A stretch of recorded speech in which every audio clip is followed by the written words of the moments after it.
እንትና ምነው ቀየርን ሌላውን እንኳን እኛን ራሱን ማዳን ያልቻለው ሰርቶ አላሳየ ሁሉም ቃል አባይ በምድር ረፍት የለ ተስፋ በሰማይ ኢየሱስ ክርስቶስ ከሌለ ሃይማኖት ራሱ ገዳይ ነው። አየነው ከሩቅም ከቅርብም የለንም ምክንያት ሰበብ።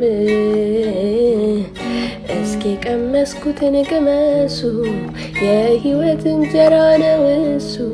ቢበላ ቢጠጣ ቢለበስ ለሁሉም መልስ ነው ኢየሱስ። ብዙ ፍሬ ያለው ዛፍ ዝቅ ዝቅ እንደሚል ሁሉ ብዙ የክርስቶስ ፍቅር የገባው ሰውም ዝቅ ዝቅ ነው የሚለው እንጂ አይኮፈስም። የእግዚአብሔር ቃል ምን ይለናል? ወደ ፊልጵስዩስ ሰዎች ምዕራፍ 2 እንደዚህ ይላል፣ በክርስቶስም አንዳች ምክር ቢሆን፣ የፍቅር መጽናናት ቢሆን፣ የመንፈስ ህብረት ቢሆን፣ ምህረትና ርህራሄ ቢሆን ደስታዬን ፈጽሙልኝ። በአንድ ሐሳብ ተስማሙ፣ አንድ ፍቅር፣ አንድም ልብ፣ አንድም ሐሳብ ይሁንላችሁ። ለወገኔ ይጠቅማል በማለት ወይም በከንቱ ውዳሴ ምክንያት አንድ እንኳን አታድርጉ።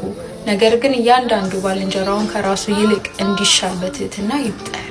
እያንዳንዱ ለራሱ የሚጠቅመውን አይመልከት፣ ለባልንጀራው ደግሞ እንጂ። በክርስቶስ ኢየሱስ የነበረ ይህ ሐሳብ በእናንተ ዘንድ ደግሞ ይሁን። እርሱ በእግዚአብሔር መልክ ሲኖር ሳለ ከእግዚአብሔር ጋር መተካከልን መቀማት እንደሚገባ ነገር አልቆጠረውም። ነገር ግን የባሪያን መልክ ይዞ በሰው ምሳሌ ሆኖ ራሱን ባዶ አደረገ። በምስሉም እንደ ሰው ተገኝቶ ራሱን አዋረደ፣ ለሞትም ይኸውም የመስቀል ሞት እንኳ የታዘዘ ሆነ። በዚህ ምክንያት ደግሞ እግዚአብሔር ያለ ልክ ከፍ ከፍ አደረገው። አሜን። ከስምም ሁሉ በላይ ያለውን ስም ሰጠው።